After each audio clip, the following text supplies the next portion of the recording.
All right. Welcome to another edition of SoulWords Live.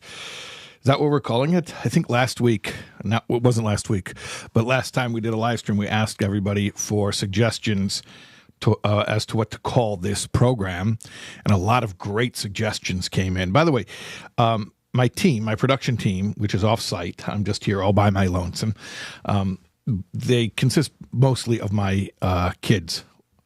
And by kids, I mean my kids and my kids' spouses, who are now also my kids. Can anyone dig up from the production team some of the cool titles for this program that our watchers, viewers, listeners, whatever they're called, what they submitted? Can anyone pull that up and put it in the production chat? Does anyone have that? Okay, you'll let me know. That's what the, I forgot. I'm supposed to open up this Google Doc right here. Okay, I got it open. All right, 4 in queue waiting. All right, cool. Yeah. Yisrael, do we have the names that people submitted? All right, while I'm waiting for you to get on that. So welcome, everybody. This is a live program that we do. And the idea of it is, first of all, that my kids really like it. They're the ones who pushed me into this, and they told me it's going to be great. It's going to be awesome. And so I do it mostly because I'm trying to be a good father. Also, I think it's an opportunity for me to be a little bit unfiltered, meaning to be myself a little bit. Not that I'm not myself in most of my content. I am. But I'm like a little 1% even more unfiltered here because it's spontaneous and it's casual, and I can be a little bit more, I don't know, like your friend, just, like your friend that you come and watch his live stream on YouTube, like that.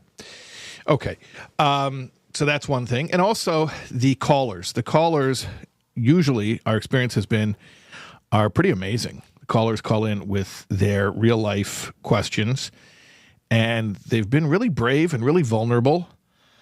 And the kind of insight that emerges in these calls really blows me away. I don't want to oversell it, because if you haven't watched this program before and now you're watching it and you're going to have high expectations and then you're going to be disappointed, okay, forget it. Actually, the callers are all really boring, and I hate this whole program, and probably you should just turn it off right now. Okay. Before we get into the calls, I just wanted to pull up something that came up. I'm not sure if my, Yisrael says, I'm here with you on the call. Yeah, I know you're here with me on the call. Virtually, you're with me. But I'm saying physically, nobody's physically here with me. Yisrael, did you pull up those? Did anyone pull up the suggested titles for this program that we got last time? They were really good. So before we go to the callers, one of the things that was posted in our little production chat, I don't know if I was supposed to share it or not, but let me see. Where is it? Okay, but my kids posted it, so I'm going to read it. Hi, Rabbi Taub, ! Is this going to be every Thursday night? Very exciting. I unfortunately can't make it tonight. Okay, so the answer is, yeah, it's going to be every Thursday night, except when it isn't. Like next Thursday, I got an opportunity to plug something. Next Thursday night, for instance, I will not be doing SoulWords Live. That's what I'm calling it for now. I'm calling it SoulWords Live. Because I will be at the King's Theater for a very special event called Nafshi. And I want to tell you about Nafshi. Nafshi is, somebody pull up the flyer. Someone have the Nafshi flyer? Anyone from the production team have the Nafshi flyer? Nafshi is an event to celebrate Yud Tes Kislev, the Rosh Hashanah L'Chassidus. Thursday, December 19th at King's Theater in Brooklyn. Doors open 7 p.m. Show begins at 8 p.m. Featuring the musical talents of Ellie Marcus, Eitan Katz, Benny Friedman, Alex Clare, and Zusha. And by the way, Zusha's not a guy. It's one of my pet peeves. It's not a guy. It's a band, which is now a duo, and it refers collectively to that whole group of guys, which is 2 guys. But Zusha is not a guy. I mean, originally, Zusha was a guy, was a tzaddik, was one of the Talmidei Amagid. But don't refer to either of those guys as Zusha. Neither one of them is Zusha. JFYI. I wanted to straighten that out. Okay, so join us next Thursday night for that. Anyway, so no, there will not be a live SoulWords Live next Thursday. Thank you, Yisrael, for posting the flyer in the production chat. Now I lost the other thing that I was about to read. Yossi Pharo is texting me right now. Hold on just one second. You know Yossi Pharo is that 20-year-old kid who puts on tefillin with all the famous people? Yossi, I am on live on YouTube now. Please go watch. What's the link? Yisrael or anyone else, can you post the link in the production chat so I can send it to Yossi? Okay. Thank you. All right. I'm going to forward it to him. Maybe Yossi will call in and talk about some of his experiences. He has a very interesting life. Okay. So I wanted to read something somebody wrote. Oh, I was in the middle of reading it. So they said, will you do this every Thursday night? So the answer is, well, yes, except for when we don't do it, like next week. Yotes Kislev, I will not be doing it. Oh, Yosef wrote Babu. Okay. Yeah, Babu. Yeah. I know what it is. Okay, fine.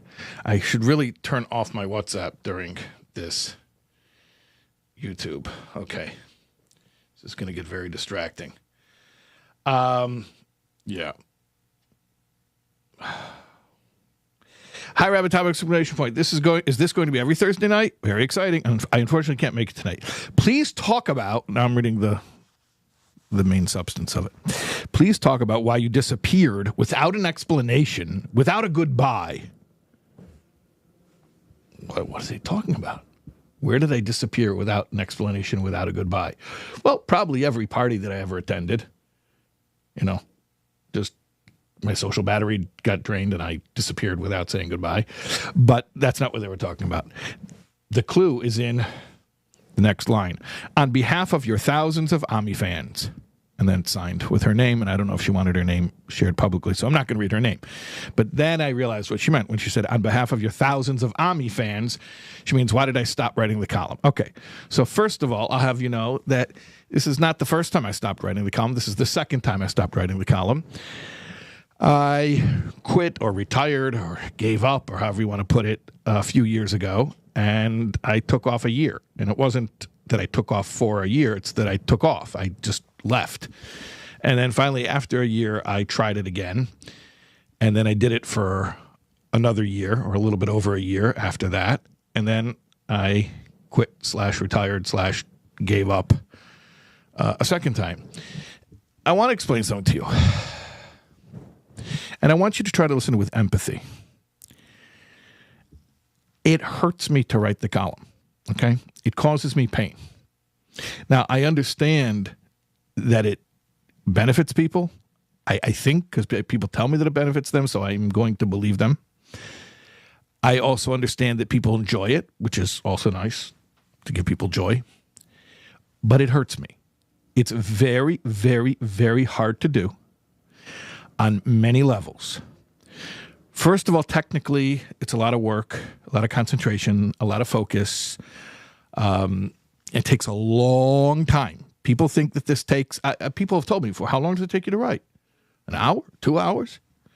It takes an entire day, an entire day. Now, I'm not sure people will understand this, because a lot of people think I'm just this guy sitting here with an internet connection and that I have no overhead other than paying for my Wi-Fi bill. But the SoulWords operation costs me about $500,000 a year to run. It's not a joke. Now, you're going to say, what costs so much money? Okay. We are reaching, Baruch Hashem, at this point, about 200 million people a year.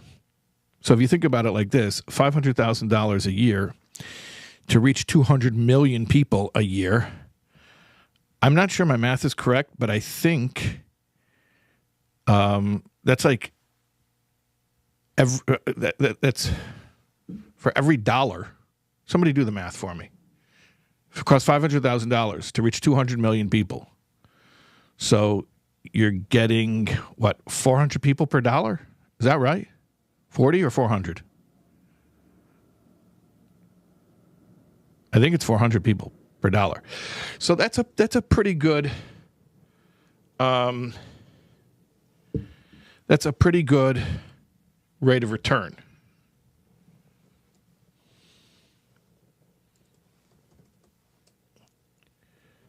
Wait 1 second.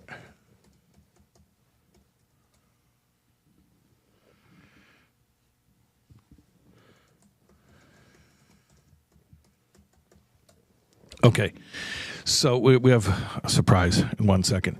I'm going to just finish talking about this. So for me to spend, for me to spend an entire day writing the column when I have a budget of about $40,000 a month, it's very hard to justify that amount of time. Okay, but that's not the main reason. That's not the main reason that I stopped. I stopped because really. Please listen with empathy. And if you don't have empathy to hear this, please don't even watch the show because we're not connecting, okay? It's very emotionally draining. The only way that I'm able to understand those letters and to try to respond to them in a helpful way is by completely connecting to the person behind that letter, everything they said, everything they didn't say, and their entire life story. Now, I don't know exactly how it works, but there is a certain amount of mind melding, if you want to call it that goes on. And I'm not trained for this. I don't do this. By the way, pet peeve of mine, no, I'm not a therapist. No, I'm not trained in counseling. I'm a rabbi. That's my only training. And I have this ability that people seem to feel is helpful to understand people, okay? It's a certain, I don't know, there's a certain type of empathy. I could talk later about the difference between cognitive empathy and emotional empathy. And it's pattern recognition. That's a big part of it. It's pattern recognition. It's picking up on where this is going and understanding everything that was implied and everything that was hidden just by reading a few short bullet points. And that's basically what it's doing. But in order to do it, I have to connect very, very, very deeply. And people are writing about really difficult things. People aren't writing about sunshine and lollipops. They're writing about dilemmas. At the very least, it's some social friction that's going on. But usually it's much deeper than that. It's like family quarrels, or it's about real stress or a crisis of faith. And it's deep, dark stuff, which I'm sorry, I can't take it all the time. I can't take it. So give me a break. And if you care about me, then you'll appreciate that I'm doing what I need to do to look after myself. So that's why. And as far as not saying goodbye, I don't know. Is that a thing? I've never read a magazine. That's the problem. I don't know what's normal. Is that social etiquette that someone who writes a column for 12 years or however long I've been doing it, they're supposed to write like a farewell? Farewell. Thank you, my readers. I bid you adieu. Like, I don't know. I got exhausted. I couldn't do it anymore, and I stopped doing it. So that's what am I supposed to write? Okay. At any rate, I hope that you care. I hope that means something to you. I hope that you can be empathetic toward me. Yossi Taub, could you put the mystery caller on with us?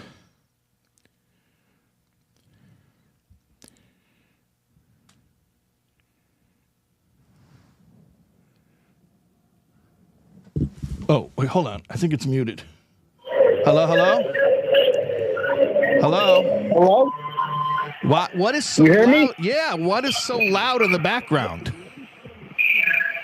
I'm at an NBA game. Where are you? The Heat game. At the Heat game? You're actually at the game right now? Yeah, we'll turn on FaceTime if you could. No, I don't have that technological ability. So this is Yossi Pharo. Correct. Correct. Okay, who did you put tefillin on with today? I did fill with Joe Lonsdale, And who's that? For those the of us who founder, are... the founder of Palantir Technology. It's a pretty big deal, right?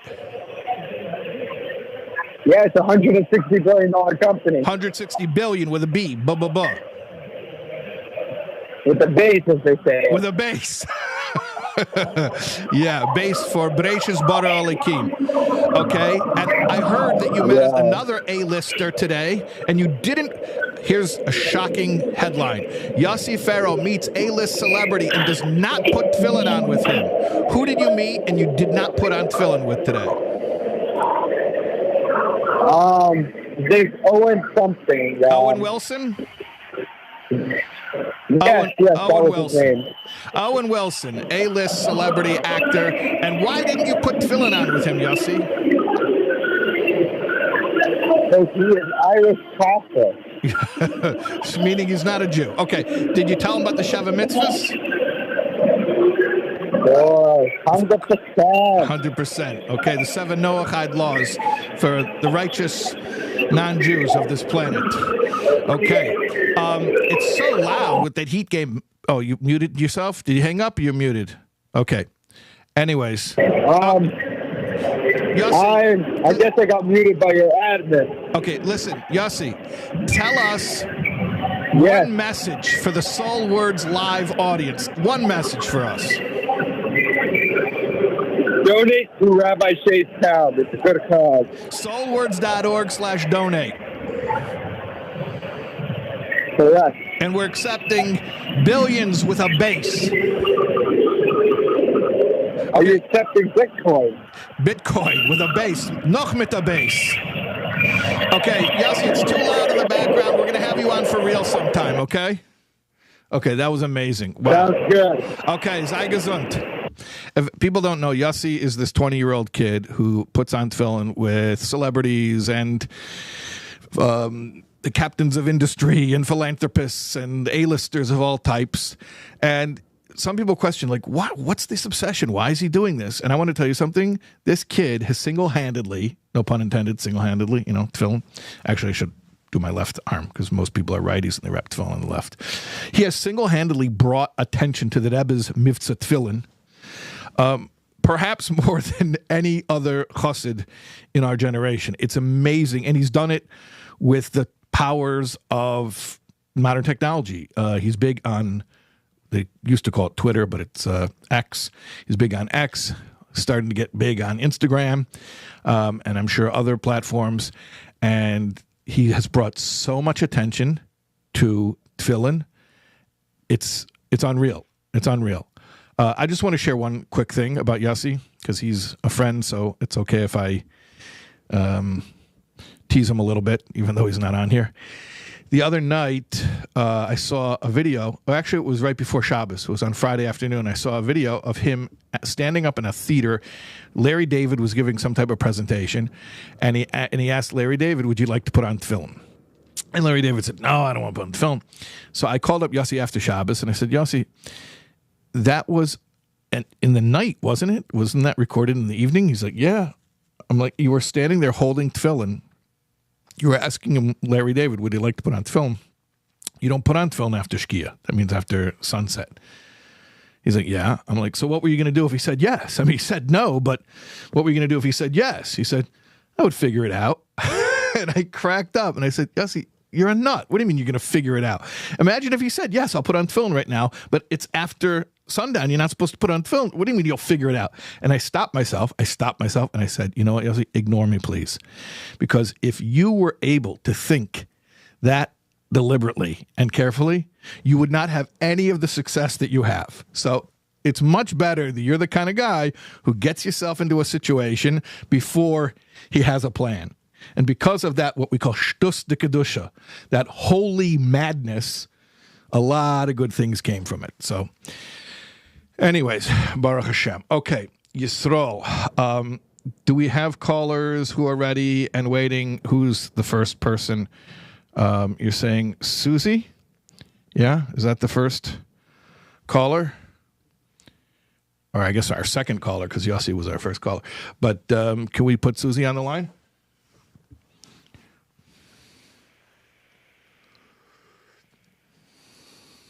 I'm waiting here. It's not exactly so seamless yet. I hear somebody. Hello? Hello? Yeah, hi. Hi. You're on live with us. Thank you so much, Rabbi Taub. I really appreciate this opportunity to speak with you. Okay, well, let's get into it, shall we? Sure. Is it okay if I ask you about something that I didn't write in my email? Yeah, sure. Yeah, that's... I admire that, actually. Okay, now that you got your foot in the door, sure. What do you want to talk about? Well, this is actually it's immediate for me in a way that what I wrote about first, it's kind of receded in importance, but I don't know, lately, I'm a 69-year-old married woman. I lost my mom. My mom died the first night of Sukkot, 2021. And we had a fraught relationship, very, very challenging.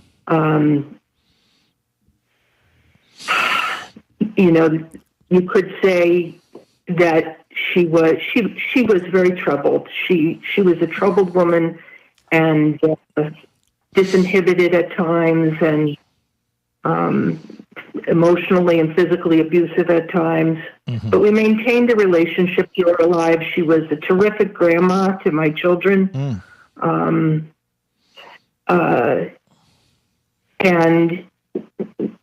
when she died, it was a very rough passing. I'm in the healthcare profession, and I've attended many people with their final breaths, and my mother's passing was as violent as much of her life was, very painful.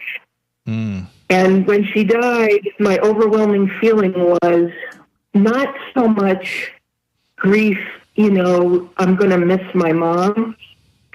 It was grief that this was the end of the story, that there was not going to be another ending. We were not going to have a magical, warm reconciliation where we could see each other soul to soul and hug and express love.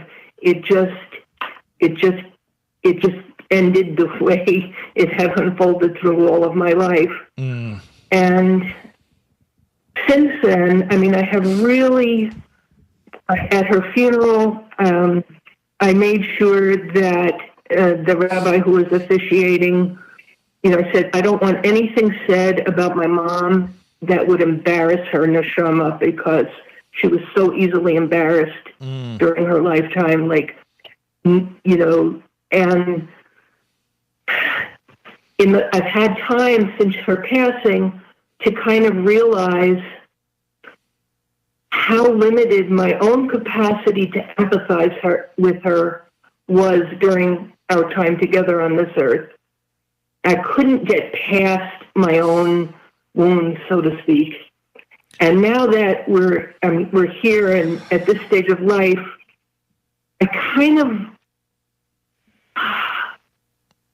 I wish she was still here so I could apologize for my limitations. How I could not, because I know some of her story from her childhood and where her wounds came from. I couldn't get past that. And so I'm wondering, my question is, other than, I make the donation to LYO because there's nobody to say Kaddish for her, right? And so I make sure Kaddish is said for her at her yard site, and I did for the year of mourning, and I give tzedakah in her name, and I do all those things. But is there anything else I can do with us being on two sides of the veil, so to speak, where I could make some peace? Yeah. With her. Yeah. So many things that are coming up for me right now. It's interesting. First thing was interesting to me is that you said, could I talk about something else other than what I wrote about in my email? I'm like, sure, go ahead. And then you said, because that's sort of receded and this is more, I don't know if you used the word timely, but I think it was something like timely. And I thought you're going to talk about something like an urgent decision that you need to make by a certain time limit. And it's interesting that you're describing something that really the urgency is gone. As far as, the ticking time, she's passed on and it is what it is. So it's so interesting to me that this has taken on this feeling of urgency of something must be done now, when from a certain perspective, really the situation is over. It is what it is. And I'm just pointing that out to you as well as anyone who's listening, for many reasons. But one of those reasons is this has really very little to do with you, although maybe it still urgent. It has this feeling of urgency. It's not in the past. It's not history. It's now. And I want parents to hear that. A 69-year-old woman's relationship with her departed mother is not history. It's not the past. It's now. And it's not only now, it's now, and it's urgent that something be done about it now. And the reason I'm pointing that out is because I want parents to understand the place that they have in their children's lives. Our influence on our children is so enormous. And, in your case, you said your mother had certain limitations. So I'm not saying this in any way to underscore any of her failings as a parent, especially because you said at her funeral you didn't want to say anything that would embarrass her, and I don't want to say anything now that would embarrass her. But I want to say this, that she had certain limitations as a parent, and maybe those limitations made it very difficult for her to have enough self-awareness to show up the way she should have showed up, or the way she would have shown up if she had the self-awareness. But I'm just saying now to people who are listening, to parents who are listening, like, if you have the self-awareness, prioritize this relationship above and beyond everything else, because it is no exaggeration whatsoever to say that the way you treat your children will be on their mind forever. And they will not grow out of it when they're 30 or 40 or 50 or 60 or 70. They will think about it, and they will live with it as an urgent and pressing issue forever. Okay, this is a total side point, but I just felt it was an important point to make, and you gave me the opportunity to do so. Another thing that's coming up for me from your story is that you say you know a little bit about where her wounds come from, and you have compassion for her, and that you weren't able to have that compassion or that degree of compassion. I don't want to make it binary, all or nothing, as if you have compassion or you don't, but you weren't able to have that degree of compassion during her lifetime. I'm going to ask you a question. Is it correct that the information you know about where her trauma comes from, you knew it before she passed, right? Yes. Right. So theoretically, if you knew it then, you should have been able to have the compassion then. Right. And you're faulting yourself that you weren't able to have that compassion. Yes. Okay. So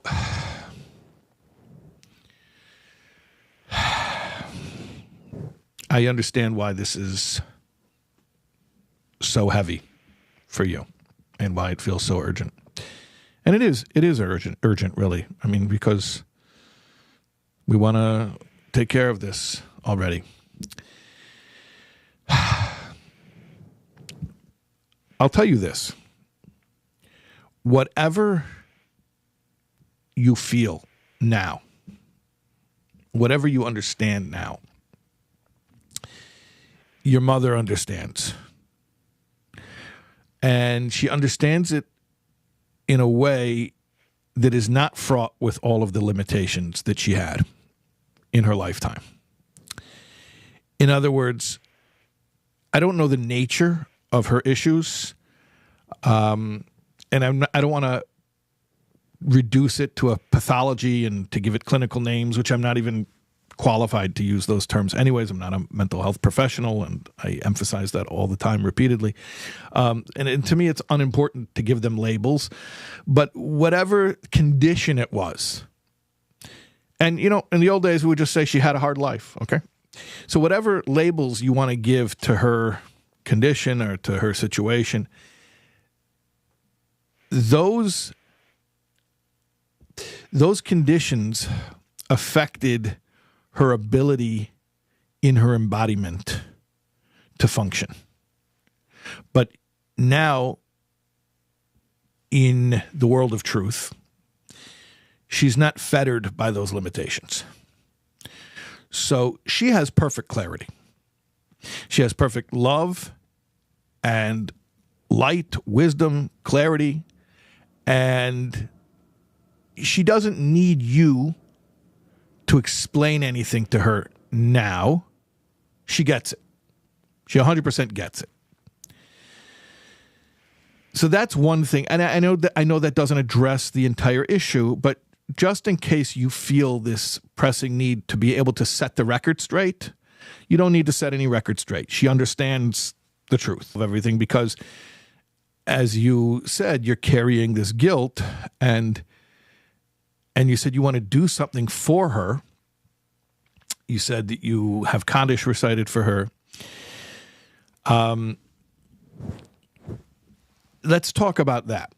Let's talk about your desire to do something for her now, because that's actually a very sensible question, and it's a reasonable thing to want to do for your mother. So let's talk about that. I told you that she's not lacking clarity. So as far as clarity, as far as setting the record straight or clearing the air or whatever you want to call it, that's not needed at all. She knows the truth. She knows how you feel about her. She knows exactly how you feel about her. She knows your regrets. She gets it. And she knows also your limitations, why you weren't able to have that emotional breakthrough until you did. So that's not anything she's lacking. But there is something that she's lacking and that you can do for her. There is. What she's lacking now is the ability to have an effect in this world, on the physical plane, because she no longer is in her body. So what you can do for her, not because you have regrets, not because you feel guilty, but rather because this is the duty of any child to a parent who's passed on, is you can be her arms and legs. You can show up for her in this world of embodiment on this physical plane and perform acts of goodness and kindness in her merit. Whether that is lighting Shabbos candles, or it's giving charity, or visiting the sick, or taking on a higher level of observance of the kosher laws, or whatever it may be, these physical acts that are all tied inherently to embodiment, that's what you can do for her right now. And that's what's most valuable to her. That's what she cares about right now. In other words, you want reconciliation because you're in the physical world and we lack clarity. So your penchant is for clarity. She's in the world of truth, in the world of clarity. She's not lacking clarity. She's got clarity. So I'll put it on kind of in a blunt way, but is this about you or is this about her? If it's about you, you want clarity, but she doesn't need clarity. She's got clarity. If this is about her, if you're being truly compassionate, then what she needs, what she doesn't have up there in that world, is the ability to physically do mitzvahs. That's what you've got. That's what she values, and that's what you can give her. Is this making sense to you? So much. I mean, I'm sitting here alternately with tears streaming down my face and smiling so big. That is so illuminating, really. Now, you mentioned she was a good grandmother. Yes. So you have kids? Yes. Okay. Any mitzvah you do for her is extremely valuable to her. I would say there may be some special significance in mitzvahs that you can do as a parent because she wasn't able to do so much of that. And certainly wants to be able to do it now.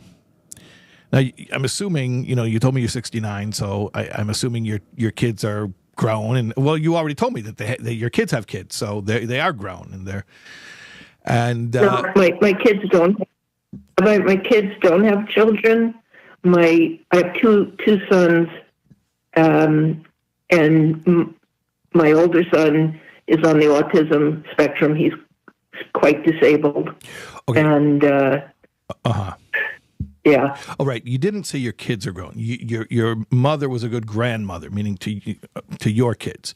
Okay. Correct. Okay. So your kids are grown. You're saying you have two kids? Yeah.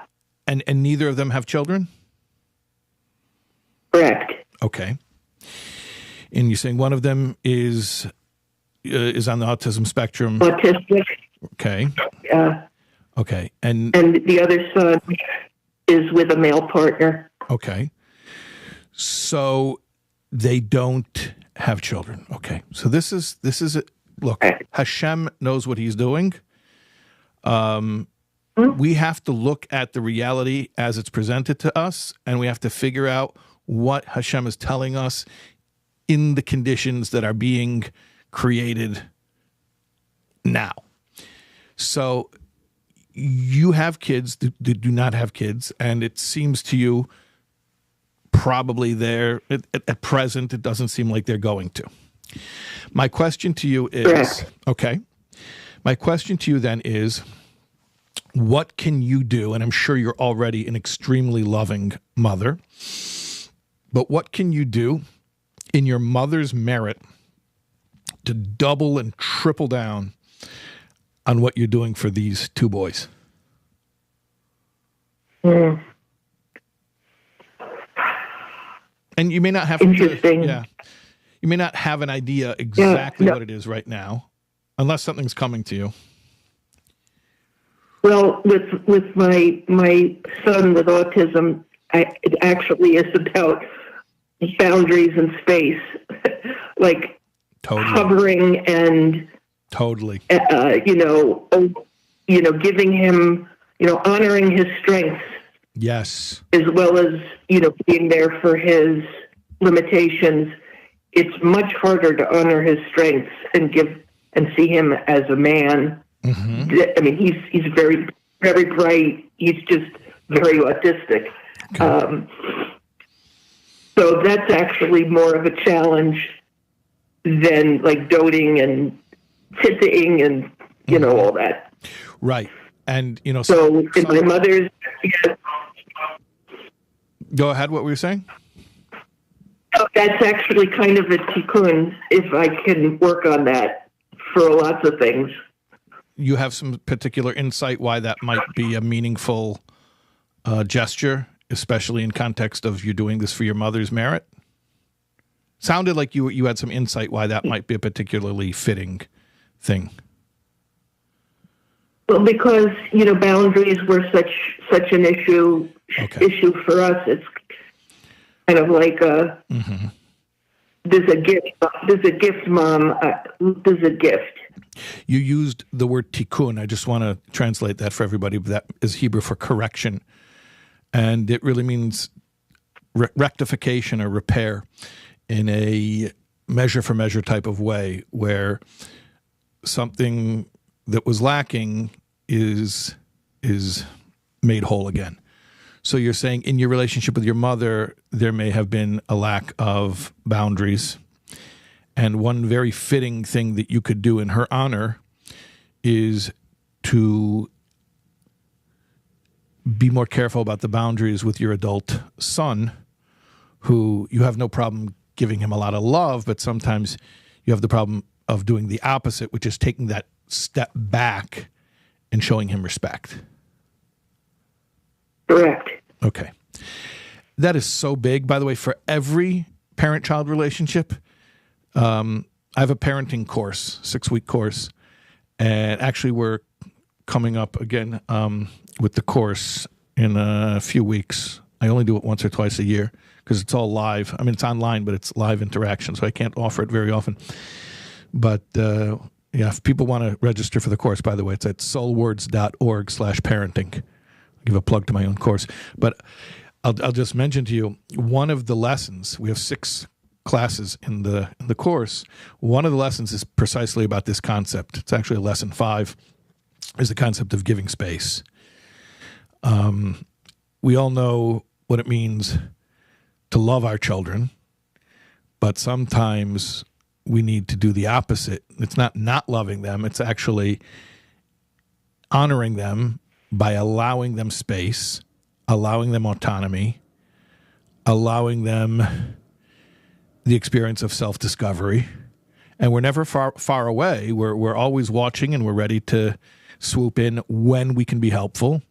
But at the same time, we're not hovering.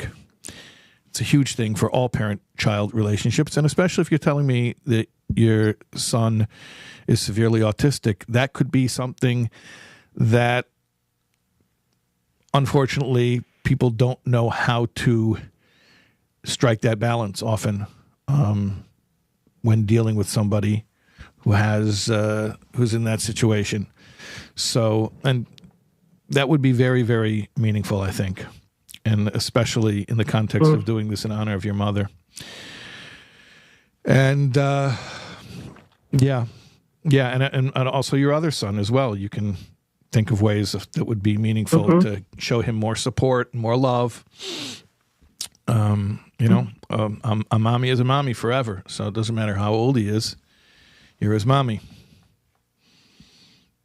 and your mommy is your mommy.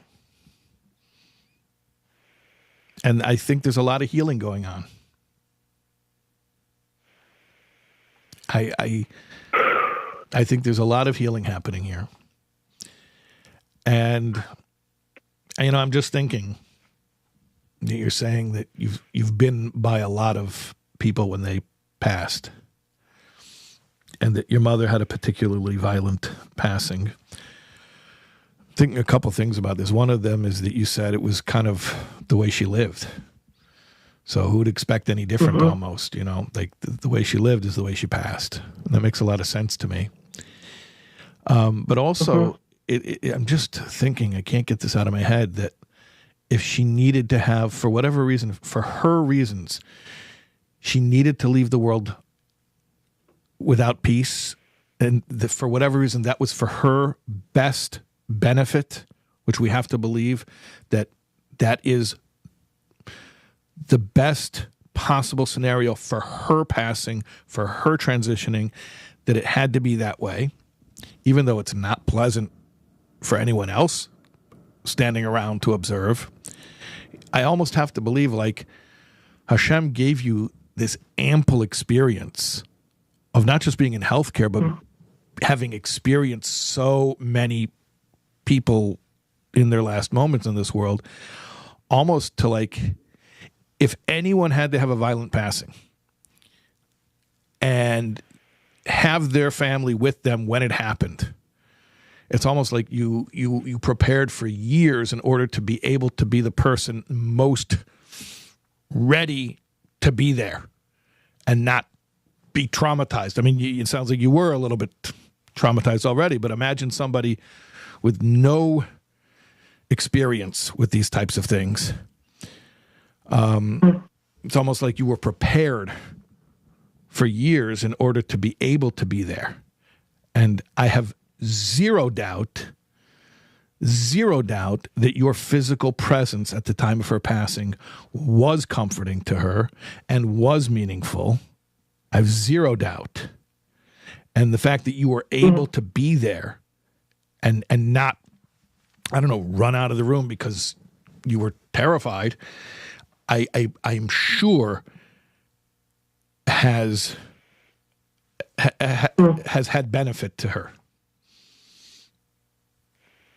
You know, just something just came to mind that I had forgotten, that my mother's last words to me, I was stroking her forehead and her hair and trying to comfort her, and she opened her eyes and she looked at me and she said, "Oh, you're so pretty."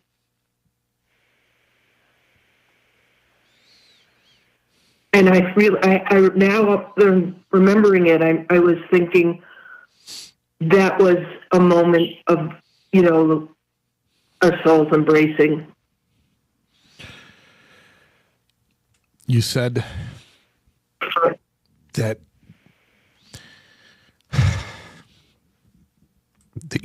you wanted her to be able in her lifetime to be able to have that seeing each other soul to soul.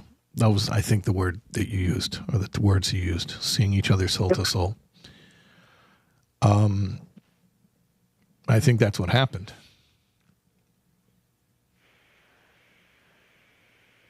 I think when... Funny how that I didn't remember that. You didn't remember it till now. But that's what you wanted, and that's what you got. And, you know, when people are that close to the other side, they're seeing both worlds at the same time. And I have no doubt that when she said, "Oh, you're so pretty," she was seeing both worlds at the same time. And she was talking about your embodiment, but also your eternal soul at the same time. So you were seeing. Oh, my goodness. You were seen. Yeah, and I feel like I've been seen this evening for sure. I'm really grateful. Thank you so much. Okay, keep on pouring love into both your boys, and it should all be a merit for the elevation of your mother's soul. And if you want to send us her Hebrew name and her mother's Hebrew name, so that we can pray for her. For the elevation, actually, her Hebrew name and her father's Hebrew name that's how we pray for someone who's deceased. We use the father's name. So if you have that information, do you have that information? Actually, it's funny. I just found my parents' ketubah. I was going through my, and my mother, the name she told me was her Hebrew name all in my adult life is actually not what's on the ketubah, but I can't read the script. So I've asked my local Chabad rabbi to take a look at it and see if he could tell me what my mother's name actually is. Or take a picture of it and email me, okay? Oh, I will. Thank you. Okay, and we'll figure out her name and her father's name, and we'll pray for her. And I'm sure she's listening now. Thank you so much. Okay. Thank Thank you so much. And, you know, if I could, just for the parents listening, when you said, you know, here's a 69-year-old woman and she's still working on issues with her mom, you know, this is an important relationship. If I could put that in, you know, neon bulbs around that and just power with the beating of my heart, I would. That parents should really understand that. Yeah. Really important. Cannot emphasize it enough. Yeah. Okay. Thank you so much. Thank you so much for being so open, and I know that you've benefited many people by sharing your story here. So Thank you again. Okay. We still have many callers to get to tonight, so I want to keep moving. That was very intense. That was very powerful. I kind of need to go take a breather. I'd like to walk outside where it's cold and take a breather, but we're going to go to the next call. So, Susie, thank you. And we're going to go to the next call right now. Yisrael, help us out. The next call. Let me see here. This is Chaim and Chani. Yeah. Let's change gears and let's bring on our next call. Hello, Chaim and Chani. Hello, hello. Hello, how are you? Baruch Hashem, I'm doing well. How about you? Good, a little nervous. Okay. So I'll just reiterate what I wrote in my email. Yeah. Is that okay? Yeah, absolutely. Nobody else heard it. Nobody else saw it. All right, so again, like I said, right. So I've not been diagnosed, but I'm fairly certain that I have bipolar to some degree. Okay. My therapist confirmed this. It's not a Google search diagnosis. Right. I didn't get officially diagnosed. Mm-hmm. I'm dating someone now that I love very much, and this is something that obviously concerns her. Mm-hmm. It came up more recently, and just happened to be I've just been the last couple of weeks have been very swingy for me. Again, nothing violent or anything of the sort. Just really focused highs, and then a couple of days of really, really hard depressions, and then back up today with a little bit mania and just a little bit all over the place. And as we're discussing engagement and getting more serious, this is something that came up again. Mm-hmm. And I understand her point of view. I understand that I don't understand it because I don't have to live with that. So I have to live with myself, but I have some level of comfort with myself, and I could respect that. For someone else, it could be completely off-putting. At the same time, I also feel like no matter where I was on the spectrum or on the in the cycle, I've always been good to her. I've always been attentive and always been willing to talk about whatever I was going through and whatever she was feeling. And I feel like, why is that not enough? Why am I still on trial to see if this is something that's good, if I'm good enough for her? And that's.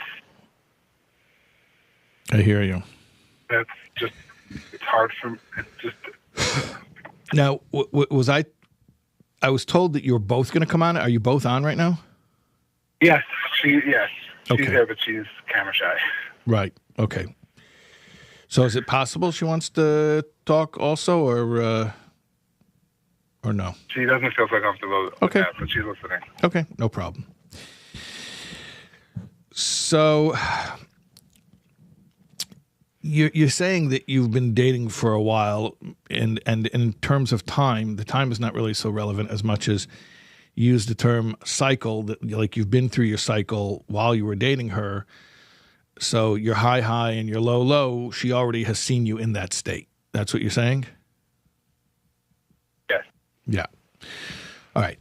So the first thing I want to advise you is go ahead and get a diagnosis, because I'm assuming you're saying your therapist says he thinks or she thinks this is the diagnosis, but I'm assuming the reason that diagnosis hasn't been given is because you need a psychiatrist, I'm assuming, to make that diagnosis. Is that correct?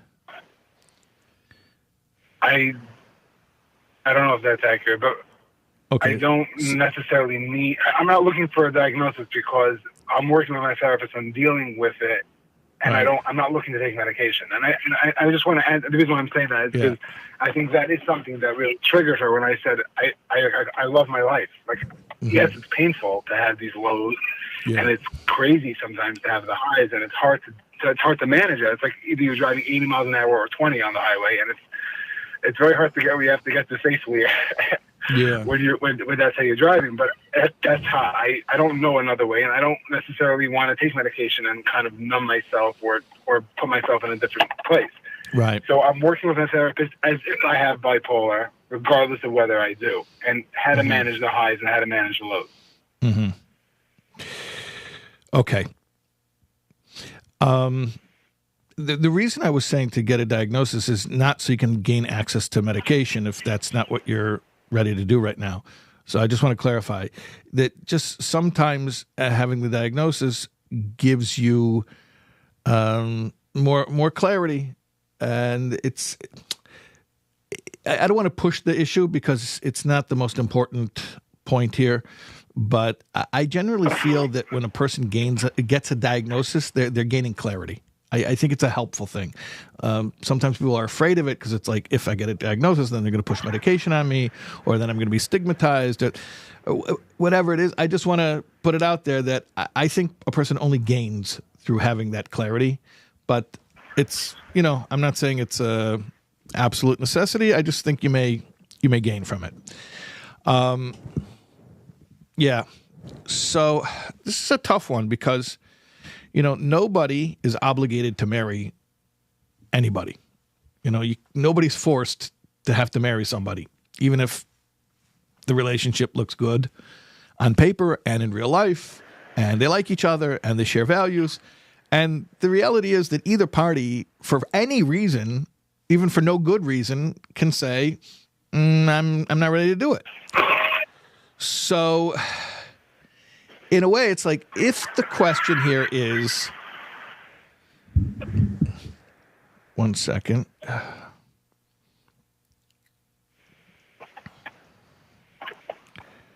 I think maybe our live stream just went out. Okay, one second. All right, one second here. I'm sorry, we're having a little bit technical issues over here. I'm not sure why that happened. I'm just trying to deal with this over here.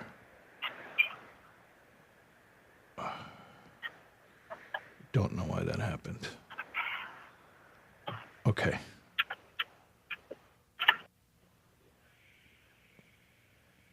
Yeah. Okay, I'm still on. Fine. Someone's commenting in the comments that we're still on. That's good. Okay, because my thing cut out over here on my end. Okay, and someone commented about the map of Tanya. Yeah, I made the map of Tanya like 20 years ago. It was one of my first projects. Very proud of it. Okay, let's focus on the caller. So like I said, like anybody can decide they don't want to marry somebody else, even for no good reason. And there's really nothing that can be said. And I don't even think anything that should be said, because it's almost like if somebody needs to be convinced to marry you, it's maybe not a good idea to marry them. Because, like, I don't know, I want to marry somebody who's head over heels chasing me, saying, I want this more than anything else. And instead of somebody saying, I have a certain hesitation. So it's almost like, I don't know, what are we trying to figure out here? We're trying to figure out if... Right, so that was the question that I didn't really ask, and that's really what it was. In other words, I'm not asking that you should possibly that she should marry me. The question is, like, am I supposed to just wait around or be with someone that has all these hesitations about me, or do I say, okay, I respect your decision for not being sure, and I want to be with someone who is sure? I love the way you just asked that question, because that's a question that I can answer. Okay, that's a question with clarity. So, great question. My answer to you is, I don't know if you should wait or you shouldn't wait, but I do know that whoever you marry should know about your challenges, diagnosis or no diagnosis, but whatever it is that your challenges are, they should know about it, and they should be so eager to spend the rest of their life with you, whoever you marry, whether it's this girl or any other girl. They should know your challenges, they should know what you're doing to deal with it, and they should know even other things that are imperfect about you. I'm sure you have other things that are imperfect. And they should say, I know the whole package, the strengths and the challenges, and I want this person more than anything. That's and if you're not getting that, listen, people are the most passionate for each other before they get married. And it's just human nature that passion dwindles. So if somebody isn't excited to close the deal before marriage, it becomes potentially a sign that things are going to be very strained after marriage. So I appreciate that. That does give me a lot of clarity. If I could just ask on her behalf, because she's sitting here, she doesn't want to get on the call. So there are a lot of parts of me that she is very excited about, and I understand that it's really like a whole package. It's not like it's not a buffet. Right. So it really needs to be full. But I think she's scared. There's a part of her that's like, is she being stupid to tie herself to somebody who's as unpredictable as I am, and there's a lot that she went through in her life that safety, security, and predictability is a huge factor for her. Yeah. And is she being stupid and naive or hopeful in a impractical way to tie herself up to somebody who has these highs and lows and maybe can't be as predictable, especially that she does have kids, and it does, that also adds to it. Like, it's not just her subjecting herself to my highs and lows, it's how her kids are going to respond to my highs and lows and things of that nature. So, I mean, really, I think in a case like this, she should speak to a psychiatrist, to somebody. Whether you want a diagnosis from a psychiatrist or not is irrelevant. She should speak to a psychiatrist and get the full disclosure and make an informed decision. I mean, she should educate herself, take away any of the fear of the unknown, and to know exactly what this thing is and make an informed decision. Because I really can't say that there's a right or wrong choice here. It really comes down to what she's able to handle. And I don't know what she's able to handle. Only she's able to know what she's able to handle. But she's only able to know she's able to handle it if she has full awareness of what it is she's signing up for. So I think take away the fear, take away the doubt, and just go educate yourself. I mean, you're listening, so I'm speaking to you. Educate yourself. Go schedule an appointment with a psychiatrist. Go in there and say, it's not for me. It's for somebody I'm seriously considering marrying. And I just want to be educated. I don't want to come here 2 years after we're married. I want to come here before and make an informed choice. Thank you. Yeah. Oh, I heard you. Okay. Excellent. You're welcome. It was great. Okay. Thank you so much, Rabbi. I really appreciate it. Hashem should give you clarity, both of you. Amen. Okay. All right. Thank you. That was an awesome call. I really appreciate it. Really, really appreciate it. Okay. Our next caller is Joe. Can we pull up the next caller? Hello. Hi, Rabbi. Hi. How you doing? Thank God. I'm doing well. These callers are all such amazing people. I really appreciate you emphasizing empathy. That is such a powerful word that people generally that I've found don't understand. Yeah. Understand how emotional draining it can be to be in that empathetic state. So thank you. Yeah. Thank you for doing. Yeah. Well, it's, and my question. Yeah. I emphasize empathy because the longer I live, the more I realized it's really what matters the most. People don't have to be smart. Really, people don't care what you know. They need your empathy. That's what we're drawn to. That's what we need from each other. And okay, yeah, go ahead. But what's your particular call about? Well, I guess the word of the night is clarity, and I'm looking for clarity.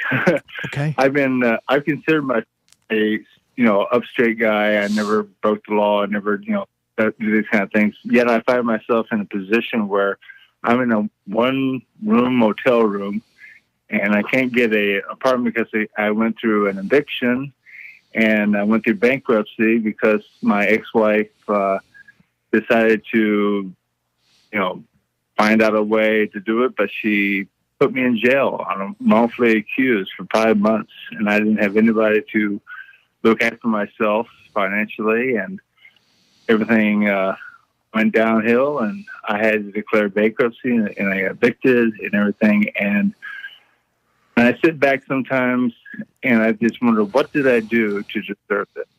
Wow. And it's the age-old question: why do bad things happen to good people? And the clarity I want, Rabbi, is there anything that do I have a blind spot? You know what I'm saying? Mm-hmm. Do I have a blind spot that causes me to go to where I'm at right now, or is this just a phase of that is trying to teach me a lesson? What is that lesson? And while I was in jail, just to give you some more insight, 5 months just waiting on a court date. Okay. Yeah. Just waiting on a court 5 months. Yeah. And 1 month you have into a constitutional right to a speedy trial. Yeah, you'd think so. You'd think so, yeah. And I told them that. Yeah. I told them that too. Oh, you told them that. Yeah. That usually helps to get better customer service in jail. Yeah. Yeah. Yeah. I told them that. And I said, and the other question or the other statement I would make is it still true that you're innocent until proven guilty? Because I was treated guilty the entire 5 months. They say you're innocent until proven guilty. Yeah, that's what they say. Yeah. Yeah. 1 month, exactly 1 month, my falsely accused incarceration, I found out my middle son, Shane, passed away. Oh, my goodness. 10 days before his 21st birthday. Oh, my goodness. And I was being charged with felony counts, and I couldn't even go to the funeral. And that kind of hit me. And, a few other things. And I was put on suicide watch. I was put in the psych ward, all that kind of stuff, because I stopped eating, that kind of thing. But when I got out, that's when I found out, I was an addiction and all that kind of stuff. And then, you don't very well in these little, extended stays and all that kind of stuff. But, I just sit back and I just wonder, what did I miss? What have I done that has caused me to be here? Or is this just God's will of getting me to see the other side, before I move? Wow. I have turned a corner, and a lot of it is thanks to you. I mean, I just happened to come across your little shorts on YouTube, and it just struck me. Wow, every time I see one of your little shorts, it's like I learned something. I want to watch it over and over again.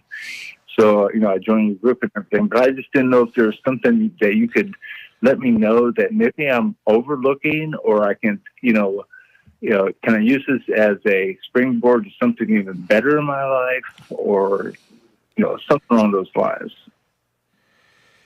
Yeah. Wow. You've been through a lot. Okay. So, as you very, very correctly referred to it, you said the age-old question, why do bad things happen to good people? And you're right. The reason it's an age-old question is because there's no satisfying answer. And that's why it has been asked and will continue being asked. Why do bad things happen to good people? There are so many reasons, and many of those reasons are inherently beyond our limited capacity as human beings to ever understand. And so at the end of the day, you just got to sort of say, God knows what he's doing, but I can't keep track. And I'm not going to try. I'm not going to try to keep track. The practical question is exactly also what you said. You were like, is there a blind spot? Is there something I'm overlooking? In other words, I mean, you're asking the right question, Joe. You're really asking the right question. You're saying, if I'm going through a hard time, maybe I'm to blame, or at least to some extent. Maybe I've played some part in it. And if there's something I'm doing wrong, let me see what it is so I could fix it. Let me fix it. And that's such a mature question to ask. It shows that you're willing to own up to your side of things. My answer is, look, I don't know your situation, and I can't begin to even get into the whole situation, but I'll say like this. Whatever there is that you could be doing better, differently, I'm sure you'll do it. I'm sure you are doing it, and you'll continue doing it, and you'll do more of it. The real question is, sometimes you're doing everything you can be doing, and you still don't catch a break. Life is still testing you. And in those cases, we really, really have to believe, and I'm telling you only the same thing I tell myself. We have to believe that God is a teacher, and that life is a classroom, and that we're not being tortured here. There's no superfluous, unnecessary suffering. There's something to be gained. There's something to be gained. And sometimes it hits us like a light bulb, and we're like, well, I guess that's not the right metaphor. It doesn't hit us like a light bulb. Sometimes, I don't know, it hits us like a brick. And we're like, aha, that's the lesson. Other times we don't get this sudden clarity. It's just the process of being the person that you become when you come out the other side. Some people come out the other side hardened, and they become resentful. And that I know is not the right way. I can't blame people who go through hardship and they come out hardened, but I know it's not the right way.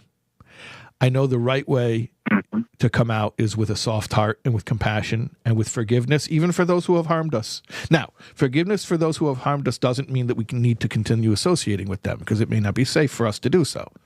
So it doesn't mean we have to put ourselves out there to be hurt. But it may mean that we move on and we pray for them. We pray for them. We pray that God should deal compassionately with them, but just, separately from us on a parallel track, two different train tracks. Like, let's not have anything to do with each other anymore. But I honestly only pray for for your well-being. And when you go through hardship and you're able to keep your heart soft, you become one of the few people, one of the rare people who really, really, you started this call by saying that word empathy means a lot to you. I got to tell you something. Oh, yeah. Some people are born with a talent for empathy. Other people gain it through living through hardship. And somebody who's gone through loss, someone who's gone through betrayal, someone who's gone through real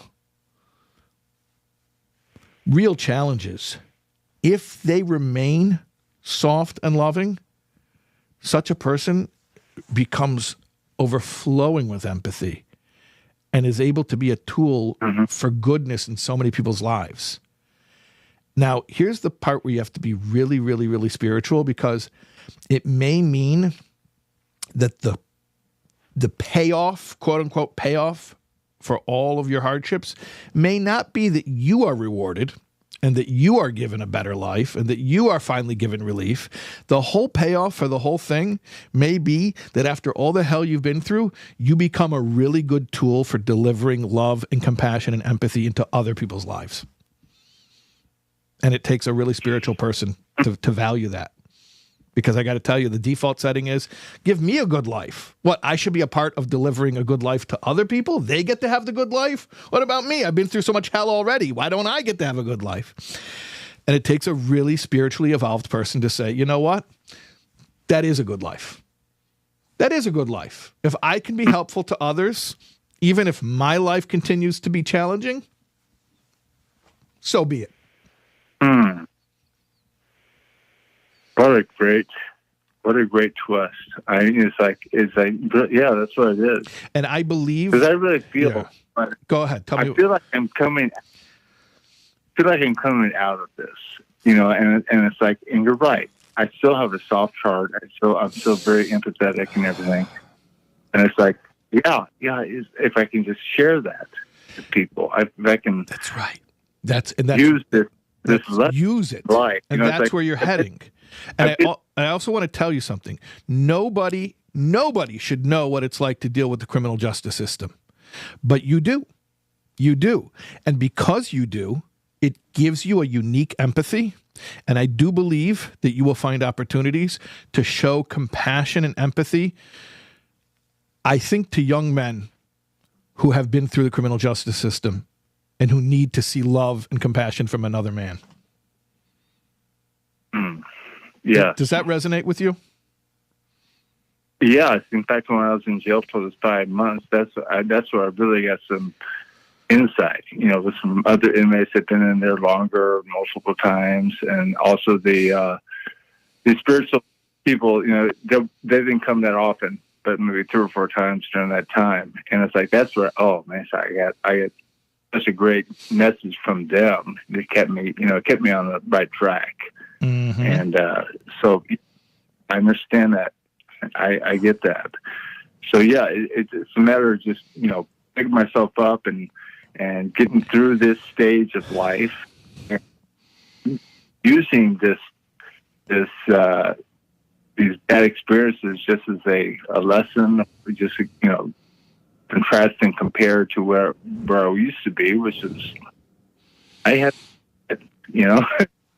and so I've had the top and the bottom. So I guess I can just say that I can just use that when I move forward. And yeah, like you said, to help other people, other men, other people, young men, that kind of thing.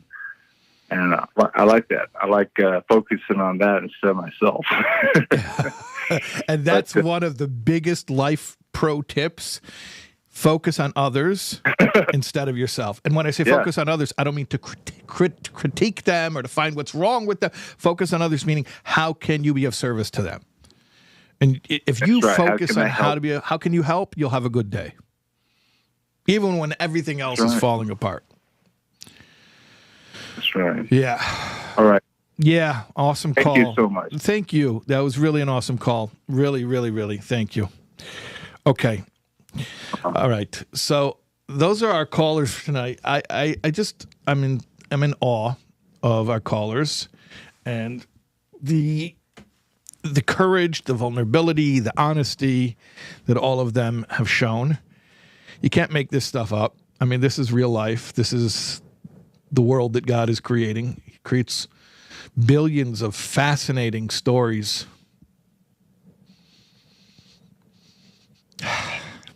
Just so many amazing people. And I want you to remember this, that when you walk down the street and you pass people, you're going shopping, you're at the store, and you see lots of different people. I want you to know every single one of those people has a story as complex and heroic as these stories that we heard tonight. Now, they're at different stages of their story unfolding. Some of them are still going up the clickety-clack of the roller coaster. Some of them are already taking the 360 loop, and they're walking down the street and they're looking completely normal, and you don't know that they're being flipped upside down and they're holding it together. What I'm saying is be compassionate and be gentle. Because not only do you not know what people are going through, my friend, you know that they're going through stuff. It's not just you don't know what they're going through. You know that they are going through something. And the more I live in this world and the more people I talk to, the more I find out we all are dealing with something. We all are dealing with something. Yeah. So this is a really, really great show tonight. I really just thinking every one of the shows we've done, I've been in awe of the callers. I'm feeling like in some ways this was like the strongest show we ever had. Although now I'm thinking back to other callers and other shows, and like maybe they all were in their own way. Sort of like, how do you pick your favorite child?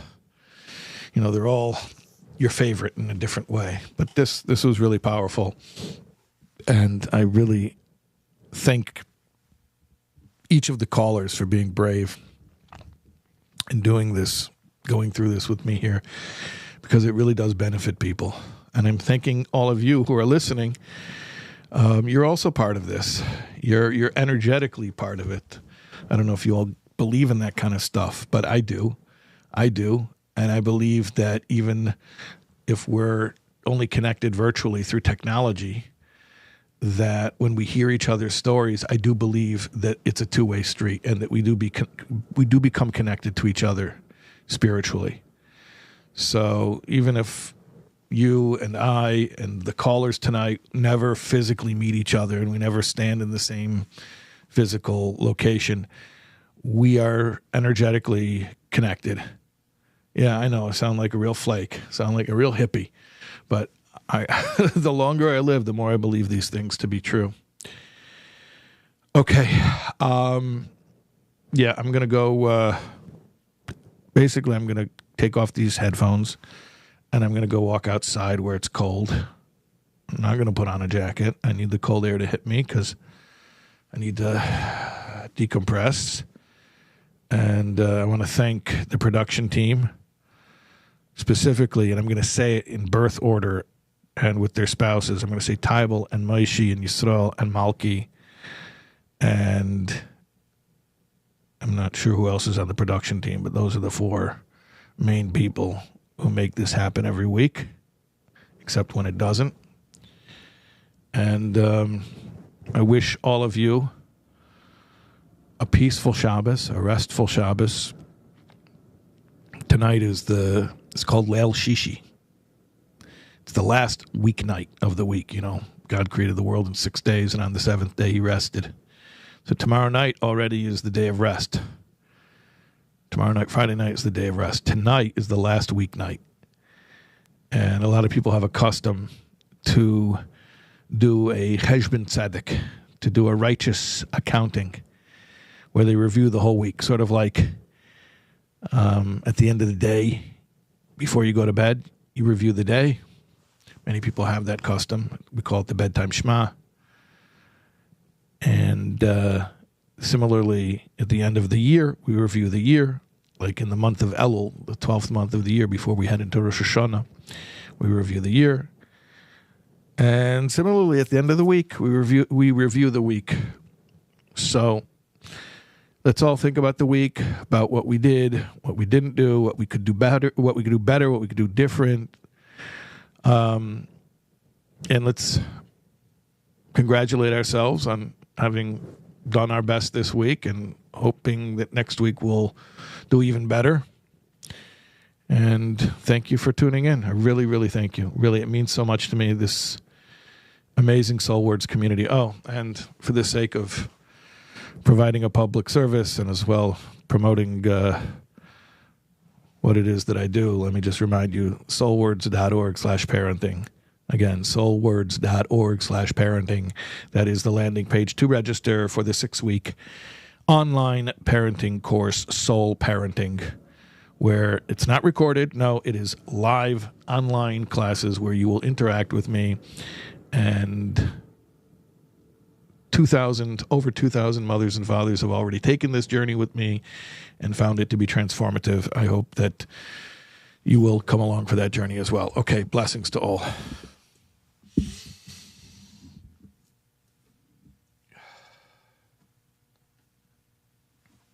Oh, outro music.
Okay.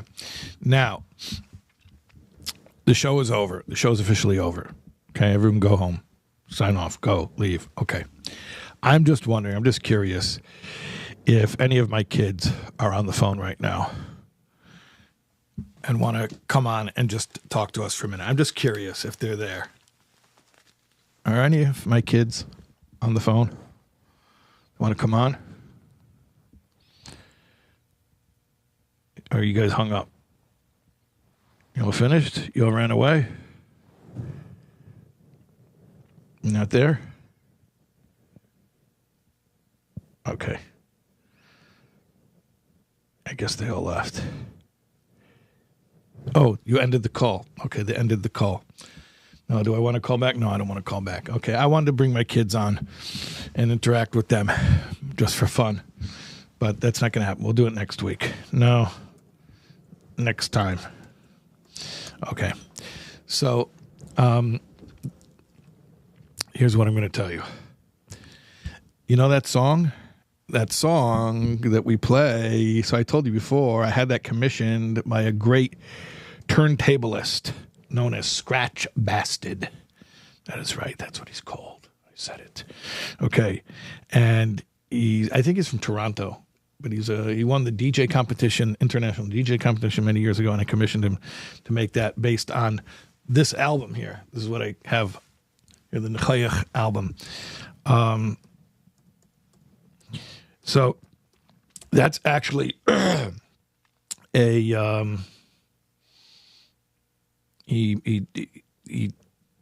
did what he did. He made that out of a Hasidic song called Ochein Ata.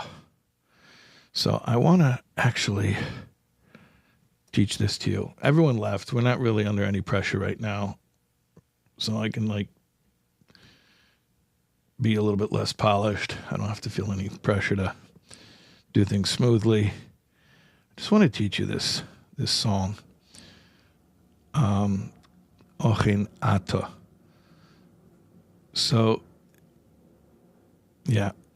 The words are from Isaiah, not Isaiah Thomas. You guys know who that is? From the Detroit Bad Boys. See, I grew up in Chicago in the 80s. I hated the Detroit Bad Boys. No, from the prophet Yeshayahu. Mem He Tezvav, chapter 45, verse 15. And the words are, Ochein Ato Kel Mistater. Indeed, you are a hidden God. Indeed, you are a hidden God. Yeah, so what did we say that was? Isaiah 45:15. So if you want to know the words, you can just Google it right now. Isaiah 45. Is that what I said? Or 42? What did I say? 45:15. Isaiah 45:15. Yeah. So you can pull up the words. I would go to Chabad.org to get the Hebrew. Yeah, I got it right here. 45:15. Ochein Ata Kel Mistater. You indeed are a hidden God. It's not even the full verse. The rest of the verse is Eloikei Yisrael Moshiach. The God of Israel, the Savior. So what is the idea of Kel Mistater? Mistater is from the word Hester.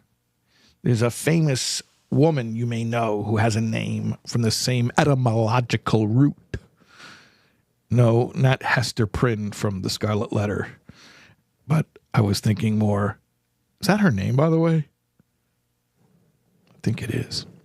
Esther. Queen Esther. Esther was hidden. Her name was Hadassah, but her hidden name was Esther, and Esther actually means hidden.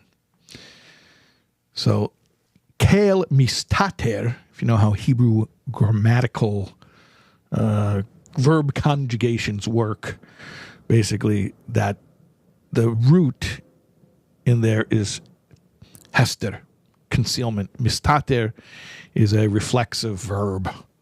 Please don't ask me more about that because that's the depth of my knowledge of idikduk, of Hebrew grammar. But it's a reflexive verb, which means it's an intransitive verb. Mistater, I'm impressing myself. I never formally learned Hebrew grammar, but mistater is an intransitive reflexive verb. And if anyone is a grammar nerd, you can correct the terms that I'm using. I never learned this properly, like most things that I speak about. So I may be using the incorrect terminology, but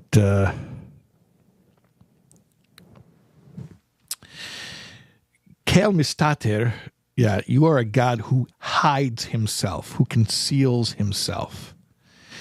So what we're saying is, Ochein, indeed, take as a,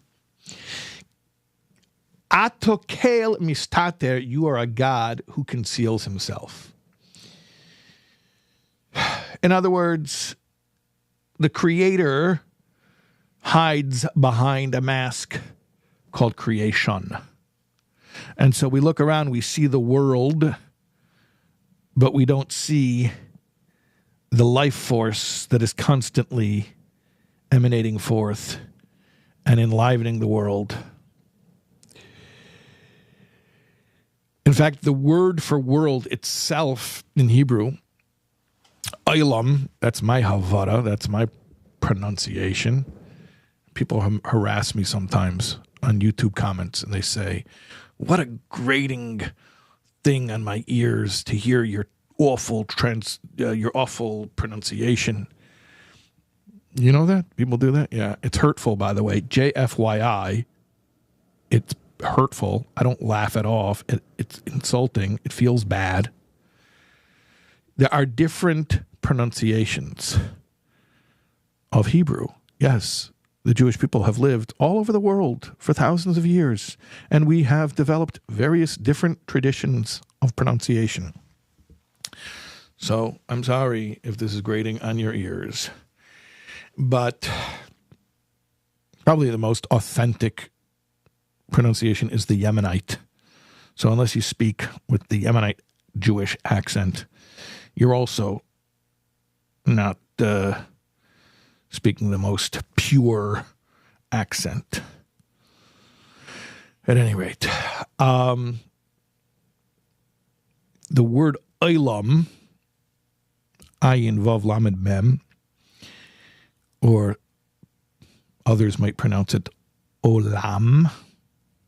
That's not natural for me. I can't say olam. It feels weird to say it that way.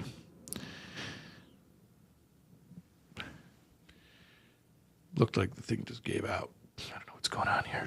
Anyways, that etymological root is Helen, which means concealment. So the word for world is concealment. The world itself is concealment. You have two words that mean concealment. Helen v'hester. Helen v'hester. They're both different grades of the same concept. Helem v'hester, concealment and covering. Okay, so Hashem, you are a God who conceals himself. We don't see open miracles, and even when we do see them, we have a word for them, which proves they're not the norm. We call them miracles, which means they're the aberration, they're the deviation from the norm. The norm is the predictable. The norm is the concealment. But we know you're there. We know you're there, Hashem. We know that you're hiding and that you're right there, hiding in plain sight, and that the Olam, the Helem, really is you. You're right here. So we're going to sing a song. Oh, hey, nato, atokel mistater. It's a tnua. It's not even a full nigun. Nigun is a melody, but this is just one They call it tnua, which means a movement, but not a movement like in a movement of a symphony. Tnua means just a one-liner, a musical one-liner, a jingle, if you will. Oh, hey, nato, ato, kel mistater. Oh, hey, ato, kel ni. I'm going a little bit lower than my range. I'm trying to sing baritone, but I'm naturally more of a tenor. Hold on, let me try to do it right. Oh, hey, nato, ato, kel mistater. You know what?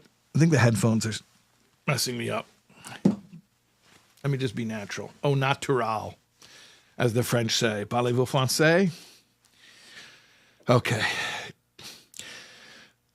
Oh, hey, nato, ato, kel mistater. Oh, hey, nato, ato, kel mistater. Ay, ay, ay, ay, ay, ay, ay, ay, ay, ay, ay, ay, ay, ay, ay. Oh, hey, nato, ato, kel mistater. Oh, hey, ato, kel mistate. Ay, ay, yambararay, ay, ay, ay, ay, yarararay, ay, ay, yamamay, yamamamam.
Okay, that's the real end. Now we're really finished.